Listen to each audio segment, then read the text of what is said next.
Appreciate the opportunity to be here with everyone this morning at the Men's Development Conference of BCS Church of Christ.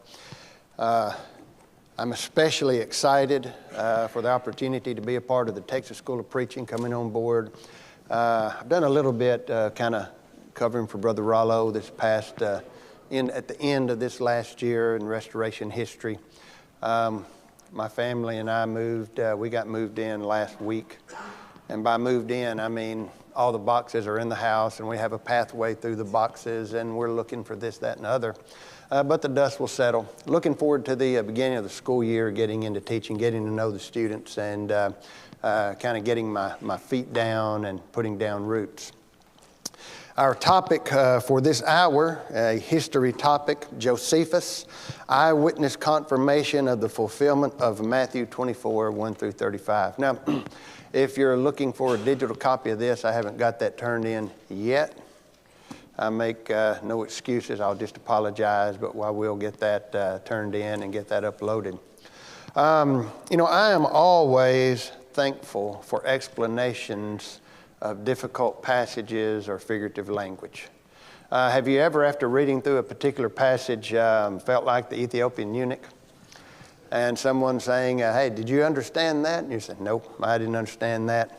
I wish I had someone who could help me better to understand that. Well, we have explanations of various texts in Scripture. You know, it's often said the Bible is its own best commentary. You know, we see this with parables. Parable of the sower, the apostles, the disciples, well, what's the meaning of this? Jesus gives an explanation of that. In fact, Luke chapter 8, verse 11, now the parable is this. Same with the parable of the tares, both of those recorded for us in Matthew chapter 13. Some explanations are simple statements of parables. Luke chapter 18, 9 through 14, the parable of the Pharisee and the publican. Here's the point, here's the lesson. This man went down to his house justified, the one who humbled himself. And so there's no question with regards to particular matters of those parables.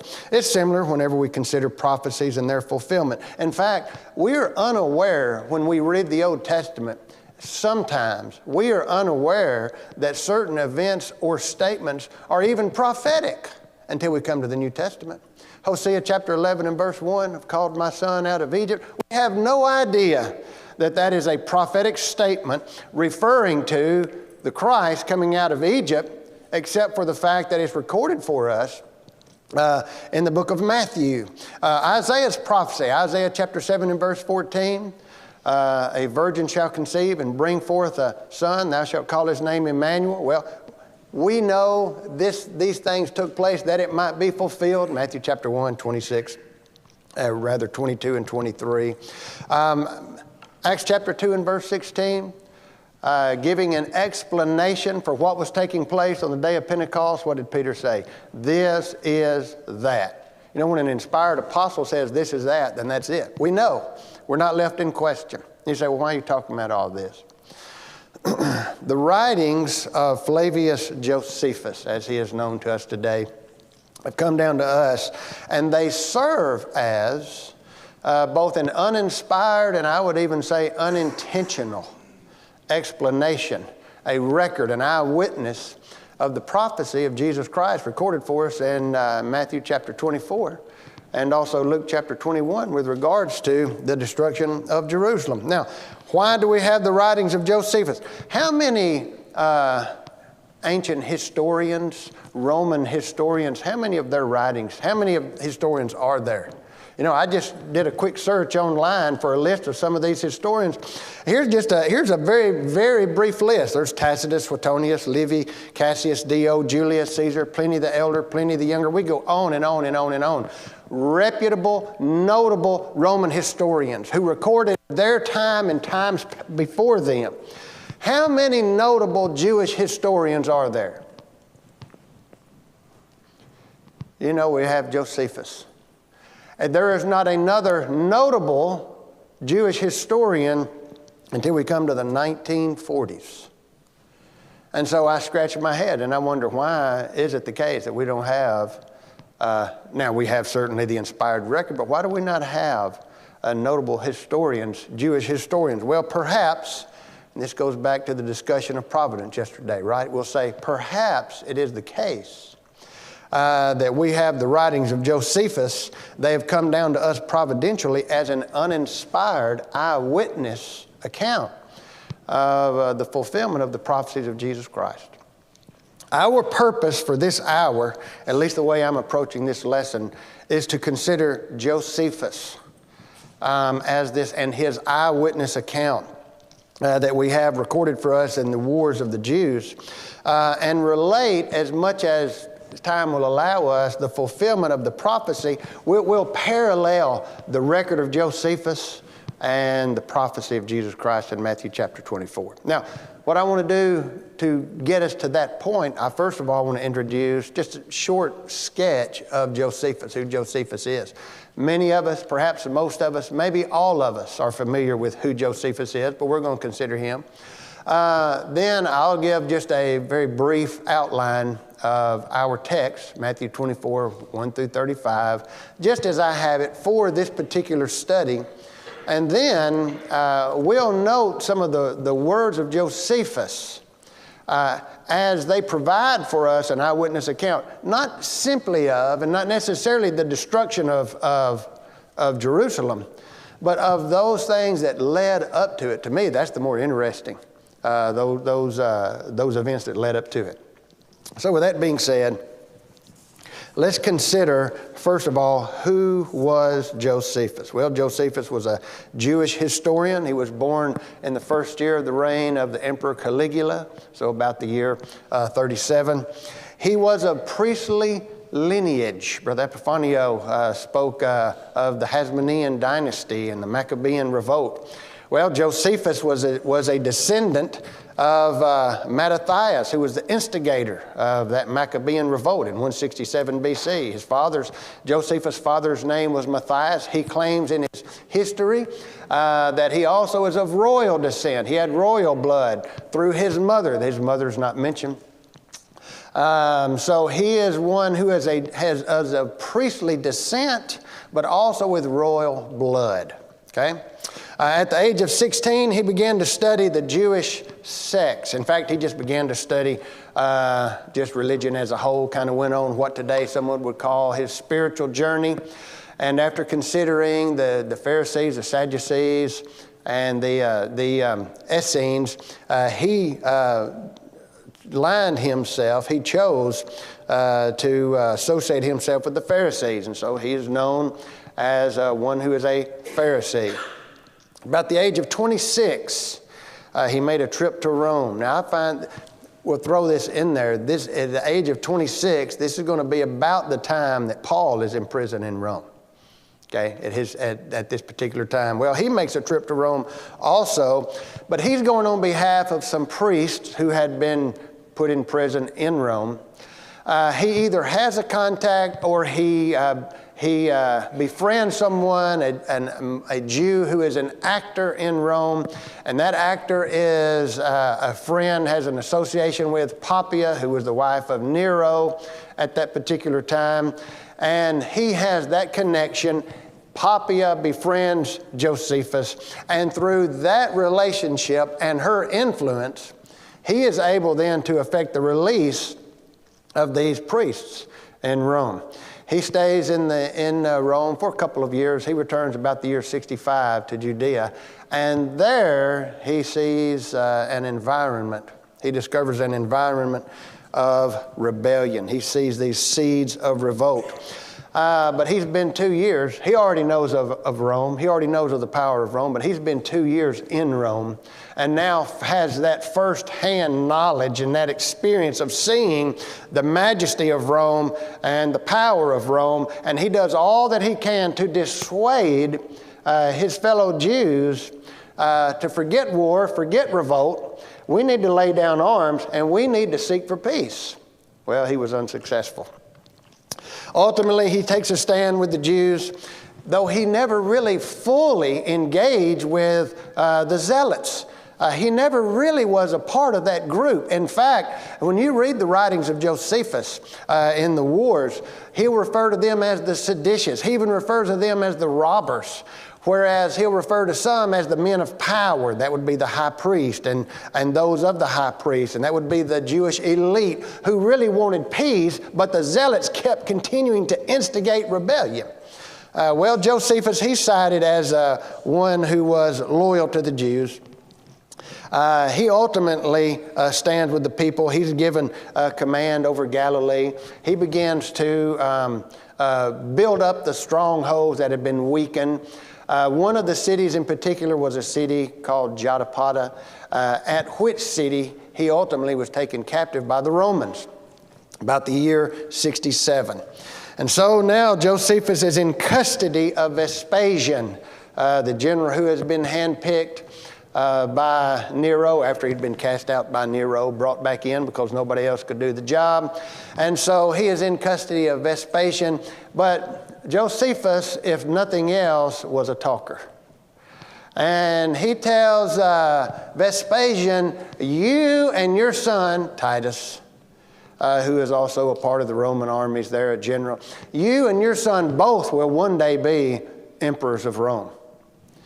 Well, Vespasian, true to his Roman roots, and, hey, this may be a man who's a prophet, and so we're going to listen to him. Rather than send him on to Rome to stand before Nero, he holds on to Josephus. And in a short period of time, hearing of Vitellius being put to death and his armies declaring him to be the emperor, well, then Josephus is set free at that particular time. Now, just a little bit to give you some idea of the family of Josephus. About this same time, he marries one of the captives. Very shortly, in about a year's time, he'll divorce her and marry a woman from Alexandria, Egypt. And then he'll have one son by her. Hyrcanus, I believe, was his name. In about 5 years, he'll divorce her, marry a Jewess from Crete. They have 2 sons. And so three wives, 3 sons by the last 2 wives. But having been set free, Josephus doesn't say, well, I'm leaving, I'm going to, move to another place. He stays in the company of Titus, and for all practical purposes becomes a diplomat on behalf of Rome. He's not a traitor. Some people might refer to him as a traitor. He's really someone who loves his country, and he doesn't want to see his country destroyed. He doesn't want to see his people destroyed. He certainly doesn't want to see Jerusalem destroyed or the temple destroyed. He's of a priestly lineage, but he can't convince them. And so ultimately, Jerusalem is destroyed. The temple is destroyed. Josephus, after the war is over, will travel to Rome. He will become a Roman citizen. In fact, Vespasian will commission him to write a history of the war, and he does. We have a record of that. And then he'll spend his later life as a writer, which we have 4 works from Josephus. I'll note those shortly. And an advisor to some of the Roman elite. As far as the writings of Josephus, the Wars of the Jews, written about the year 78, according to the scholars, it's a history of the Jews from the time of Antiochus the Fourth Epiphanes, mentioned yesterday, to about the year 66, or the fall of Masada, which would have been more about 73. Antiquities of the Jews suggested that it was published about the year 93. It's a history of the Jews from the creation, that to the year 66. An inspired account, certainly, but the account that Josephus provides. Sometime in the years 94 to 99, he writes his autobiography. So we have the life of Josephus. And then sometime after the year 94, it's suggested that Josephus died in the year 100 in the city of Rome. We have no record of the cause of death, perhaps natural causes.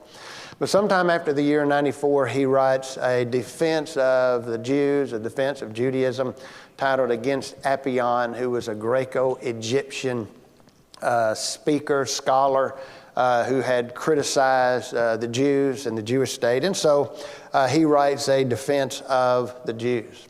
Well, this is just a brief sketch of Josephus, this man who we're calling an uninspired and unintentional eyewitness of the prophecies, the fulfillment of the prophecies of Jesus. Let's open our Bibles to Matthew chapter 24. Now let me say this. My purpose is not to give explanation of any of the figurative language or difficult passages here. It's not to try to draw a distinction between the prophecies concerning the destruction of Jerusalem and the prophecy of Christ's return and final judgment. I would suppose that the overwhelming majority of us are able to discern those things ourselves.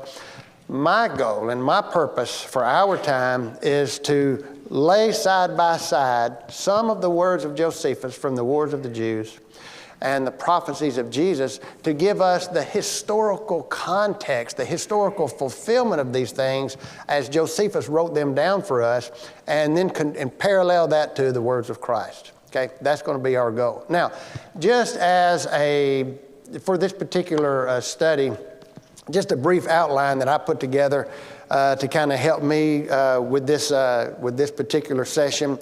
An outline of Matthew 24, 1 through 35. Verses 1 and 2 I call an incredible statement. An incredible statement. And that is after the disciples, and Mark tells us that it's Peter and James and John and Andrew, they are talking about the splendor of the temple. And you know, the temple would hold the Temple Mount would hold anywhere between 70,000 to 100,000 people. It was certainly an incredible work of architecture. Jesus says not one stone will be left unturned.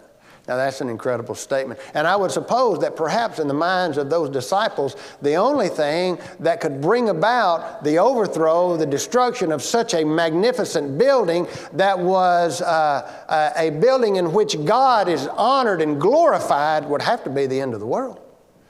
And so they then inquire, you know, when will these things be? And what will be the sign of your coming? So we have in verses 1 and 2 the incredible statement. We have in verse 3 inquiring disciples. They want some explanation of this. You know, we started out, we need some explanation on some of these sometimes. Verses 4 through 8, the beginning of sorrows. And that's where we'll begin when we lay Josephus next to these prophecies.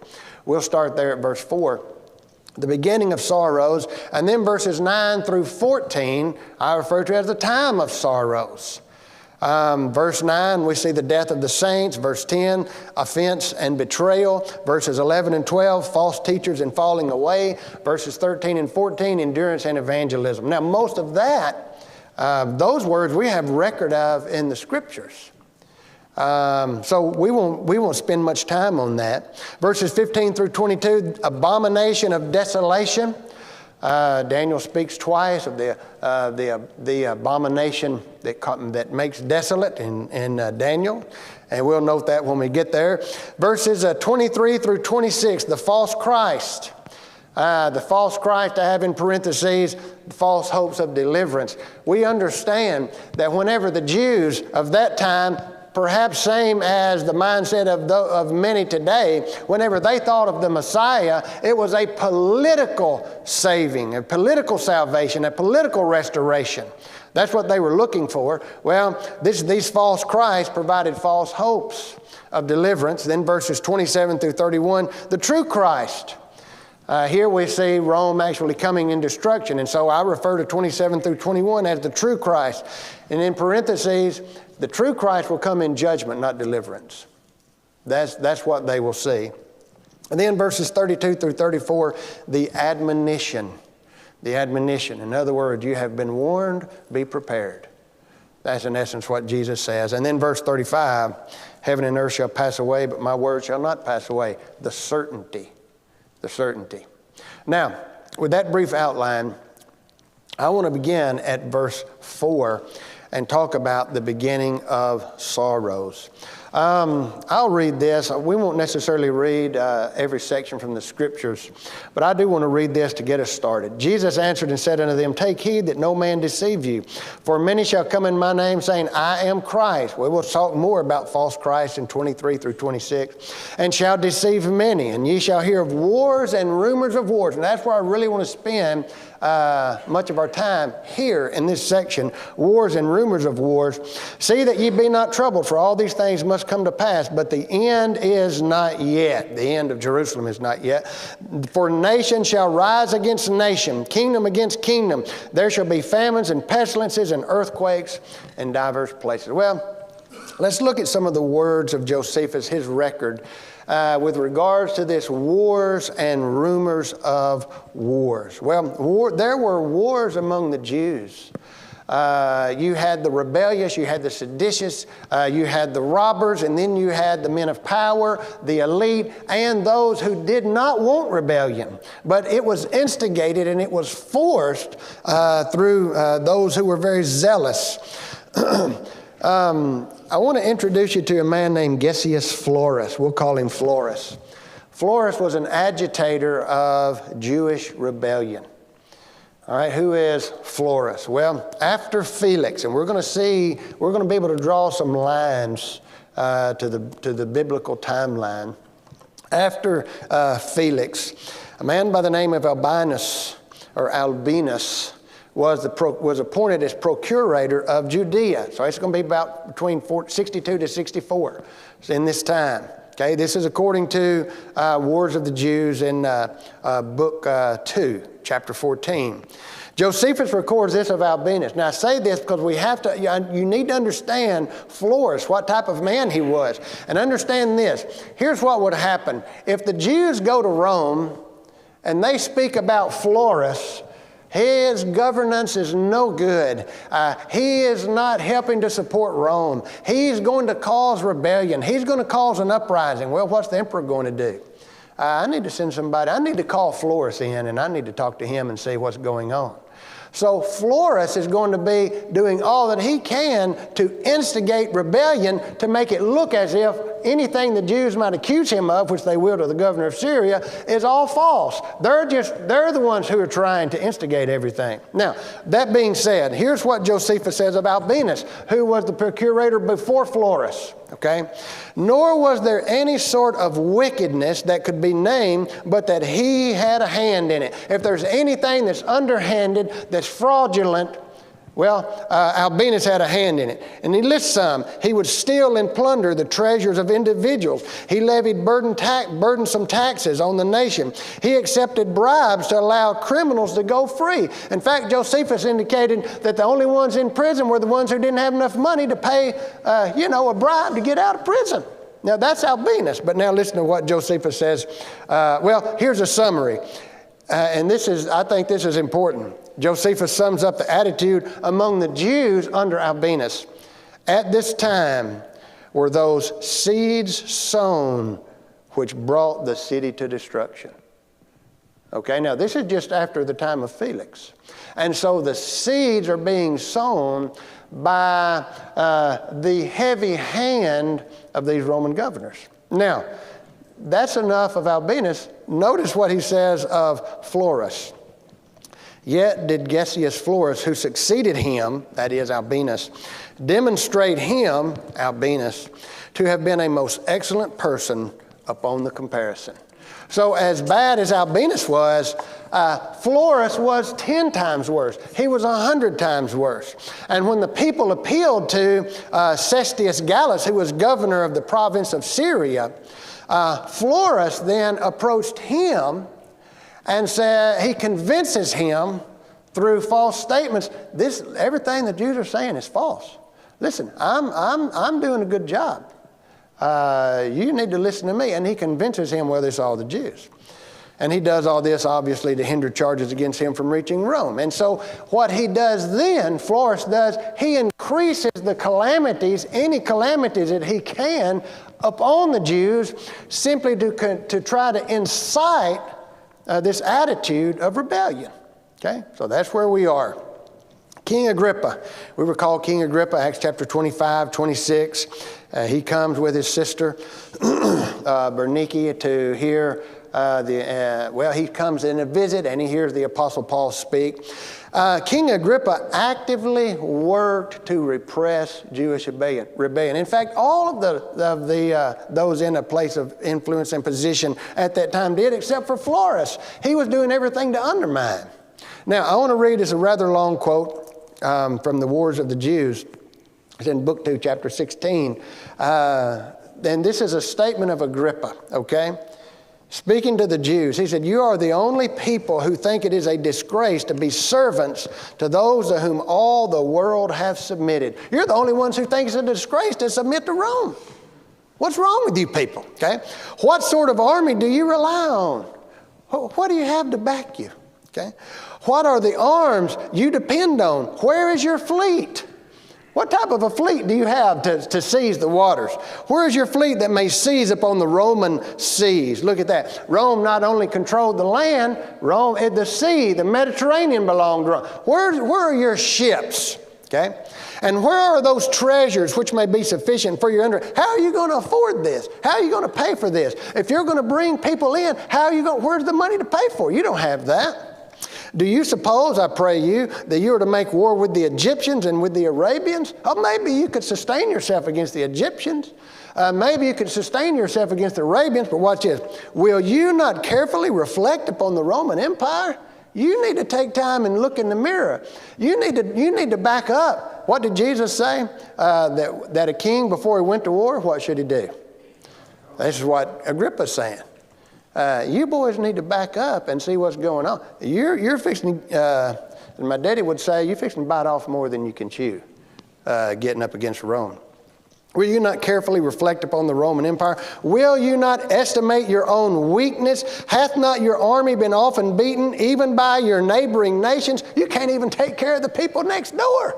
How are you going to deal with Rome? While the power of the Romans is invincible in all parts of the inhabitable earth. He will go on to say that there are some places where there are thousands upon thousands of citizens and just a handful of Roman soldiers and a governor there to keep things at peace. And nobody else is rebelling. Now, what's this? What remains, this is Agrippa. What remains, therefore, is this. Here's the only hope you have. What remains, therefore, is this, that you have recourse to divine assistance. The only hope you have is your God. That's it. But now what's this? But this is already on the side of the Romans. Your God's on the side of the Romans. For it is impossible that so vast an empire should be settled without God's providence. Well, Agrippa and others, leaders in the area, they worked. They tried to do everything they could to prevent the rebellion. Nevertheless, some of the seditious assaulted Masada, took it. Eleazar, who was the son of Ananias the high priest, Ananias the high priest was in opposition to the rebellion. Eleazar was in sympathy to the rebellion. And so he persuaded many of the priests, that is, Eleazar persuaded many of the priests to receive no gift or sacrifice for any foreigner. What does the Apostle Paul instruct us, 1 Timothy chapter 2? For whom are we to pray? Rulers of our nation and nations throughout the world. Is the rulers, are the legislators, are the leaders of our own nation, are they Christians? No, but we should pray for peace so that we can live peaceful lives, that the gospel will have an open door to go forward. Well, this was a similar practice, and this was an ancient practice. This was a custom. But Eleazar convinces it. Now, here's something else. Under the Roman boot, hey, we're good with you worshiping your God as long as you sacrifice, for peace for us. As long as you don't go to your God and try to instigate him against us. Okay? Rome would accept you. He would give you some liberty. They would give you liberties. But Eleazar says, no sacrifices for foreigners, so no sacrifices for Rome, no sacrifices for the emperor. Seeking to stop the rebellion, the men of power, Josephus says. Well, Ananias, the high priest, and the elites among the Jews, they conferred with the high priest and determined to send ambassadors to local kings. And so other provinces, other regions for assistance, but the seditious, here's the quote, but the seditious were strong and withstood, and there was perpetual slaughter on both sides for 7 days, wars and rumors of wars. And I'll say that over and over. Perpetual slaughter for 7 days, okay? Well, what's going on? All this is going to go around. What's taking place? Then there's the siege of the Antonia fortress.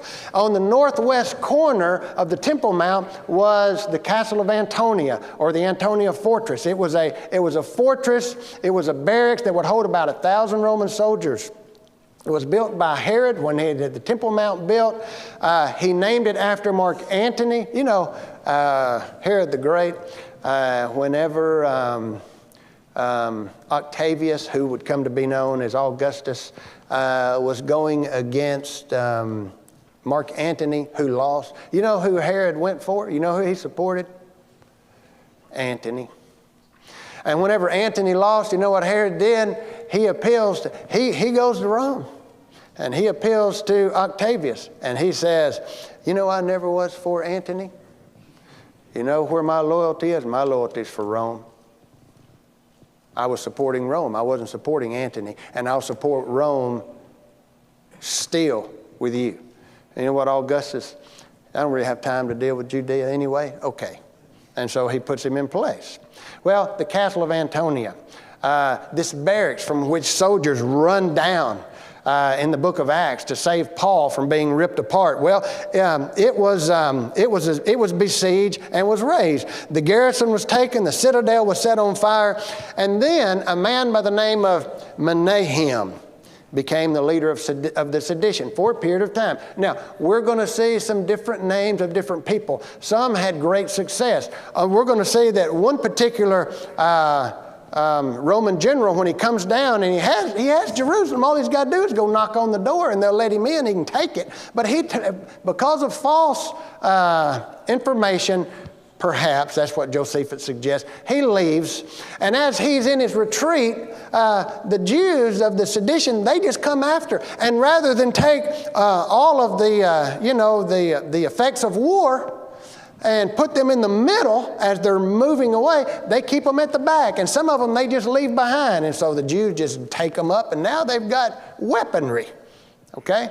And we're going to find different men had success. I suggest to you that perhaps, I'll say that again, perhaps it is the case that some of these men were looked to from time to time as this Christ. Hey, we've got a man here who has risen up and he's successful. In John chapter 6, what is it, verse 15? Jesus, when he perceived that they would make him a king by force, what did he do? Answer me this. Why in the world would the Jews want to make Jesus their king? What could he have done for them as a political king? What had he been doing? Somebody read for me Matthew chapter 17. I believe it's verse 11. Let me look, see. I may be off on the wrong chapter. It might be Matthew chapter 11. Give me a second here. Matthew chapter 11. Is it 7? It's when two disciples from John the Baptist are sent. Matthew chapter 11 and verse 5. Somebody read that for me. And remember, the Jews are looking for a king, okay? Somebody, Matthew 11, 5. The blind receive their sight, and the lame walk, and the lepers are cleansed, and the deaf hear, and the dead are raised up, and the poor have the gospel preached unto them. All right, look at the miraculous things taking place. Man, the blind see. Any disease is cured. But look at that last one, the miraculous things. The dead are raised up. Man, we've got an undefeatable army here.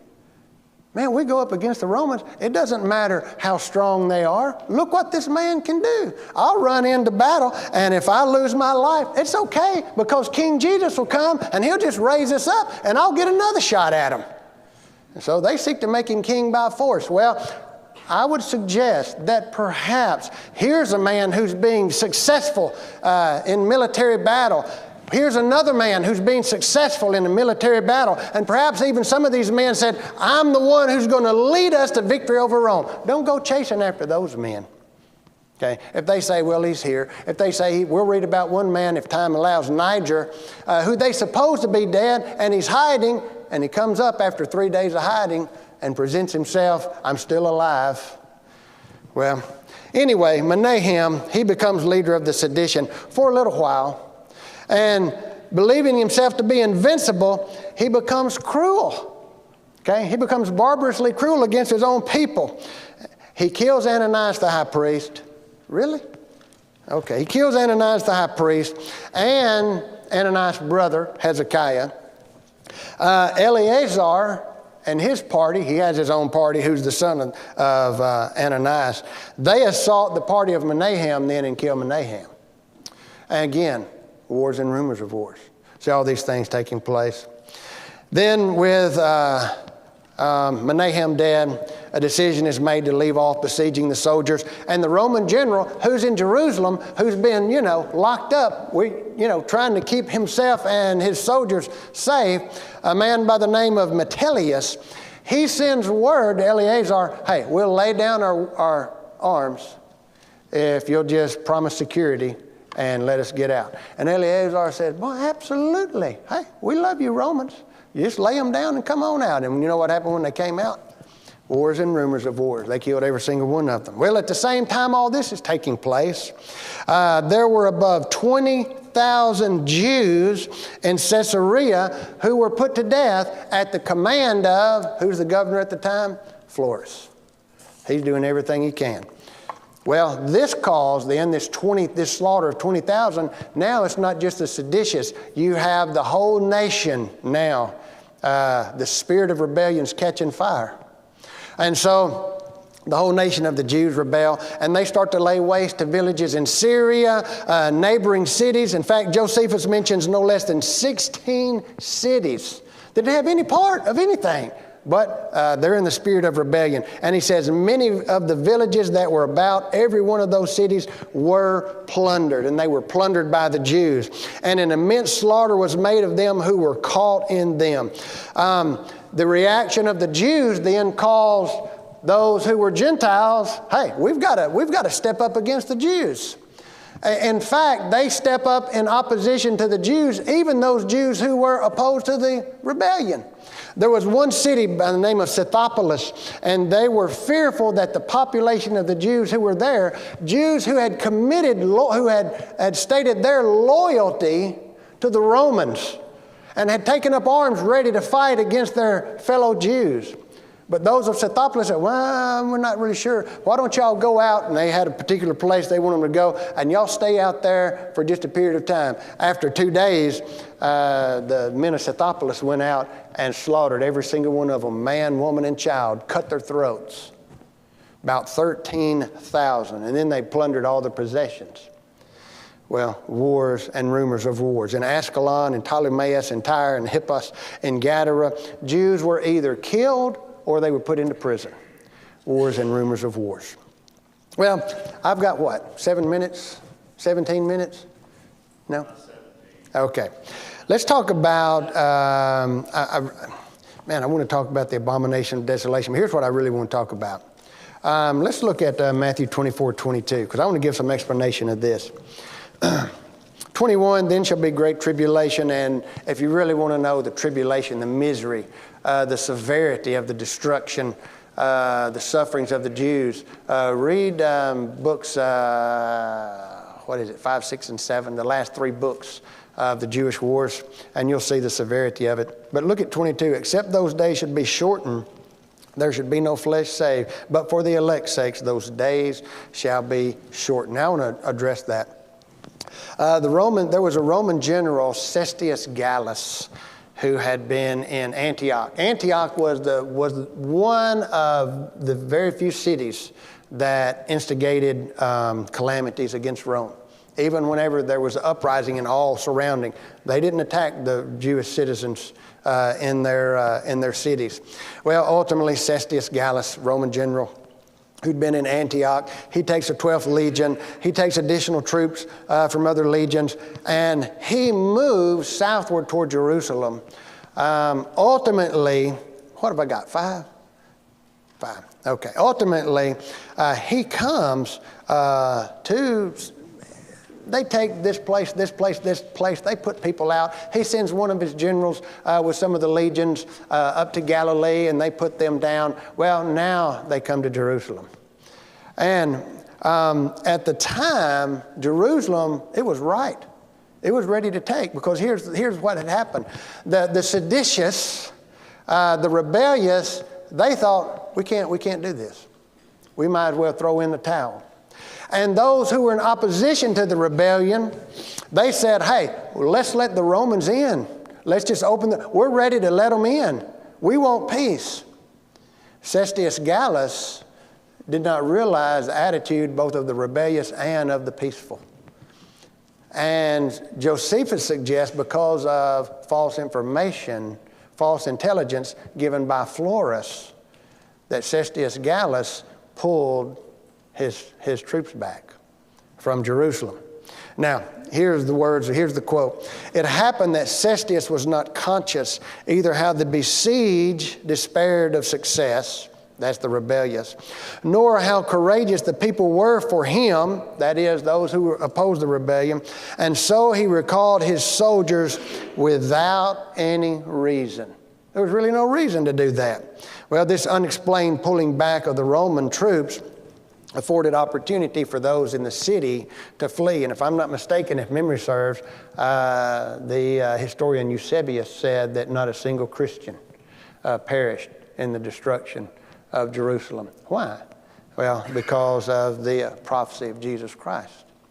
I think Hebrews chapter 10, 24 and 25 also has something to do with that in verses following. The Hebrews writer reminding them to come together to remind one another of the things concerning the Christ. Well, we don't have time to get into other things. I appreciate the opportunity. I love history, especially any type of a history, the secular history that can be related and tied into Bible times, especially that history that has to do with ancient Rome. Appreciate the opportunity to speak this hour, and I'll try to do it by the end of day to have this information to the email that I need to have it to, so we can get that uploaded, and you'll have access to that. Thank you for your time.